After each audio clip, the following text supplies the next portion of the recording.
क्या अपने आसपास आपने कभी इस चिड़िया को देखा है?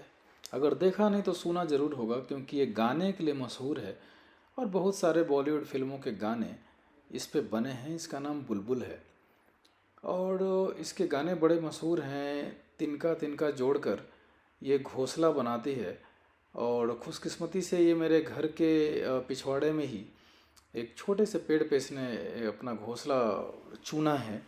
और वहाँ पे आप देख सकते हैं कि कैसे तिनकों से इसने अपना घोंसला बनाया हुआ है।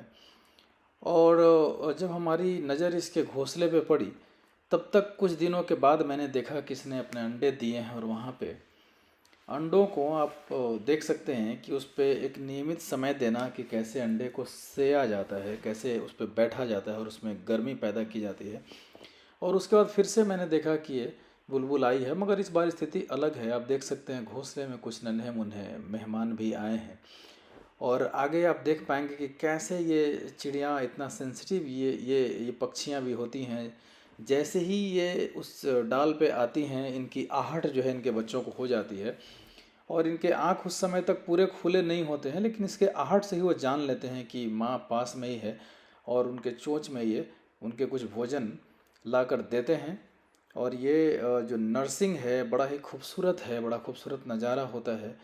आप देखेंगे कि वहाँ पे अच्छा खासा समय घोंसले में बुलबुल माएँ जो है देती हैं। और कभी कभार इनके खान पान कुछ अलग से भी हैं, उससे बिल्कुल घबराने की ज़रूरत नहीं है। आफ्टर ऑल ये उनका खाना है, जो तरह तरह से ये उस बच्चे के लिए ये कहीं ना कहीं से कुछ कीड़े मकोड़े, कुछ खाने का पदार्थ जो है लाती हैं। और धीरे धीरे बच्चे जो है बड़े हो रहे होते हैं।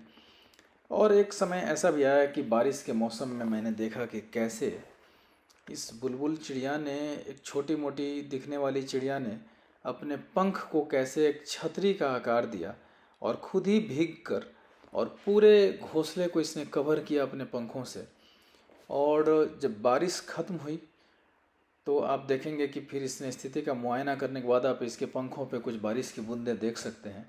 धीरे धीरे उसको साफ़ कर रही हैं अपने पंख को। और उसके बाद ड्राई जब हो जाए, जब ये बिल्कुल ही ये समझ ले कि अब स्थिति बिल्कुल ही अनुकूल है बच्चों के लिए, अब कोई नुकसानदायक कुछ परिस्थिति नहीं है, तब जाकर ये वहाँ से निकलती है। आप देख सकते हैं।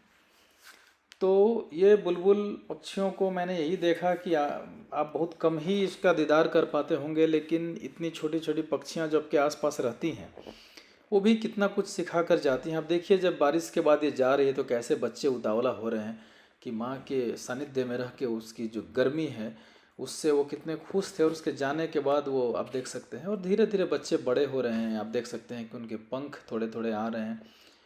और धीरे धीरे उनकी सूझबूझ भी बढ़ रही है। और कैसे देखिए इस तरीके का एक फूड के लिए एक जो नेचुरल रिफ्लेक्स है वो सब है कि कैसे क्या करना है। और बाद में बच्चे बड़े हो जाते हैं। और एक दिन मैंने देखा कि उसका बच्चा अपना घोंसले से निकल कर और अपने पहली उड़ान के लिए तैयार है। आप यहाँ देख सकते हैं कि वो पत्ती पे सामने लटक रही है।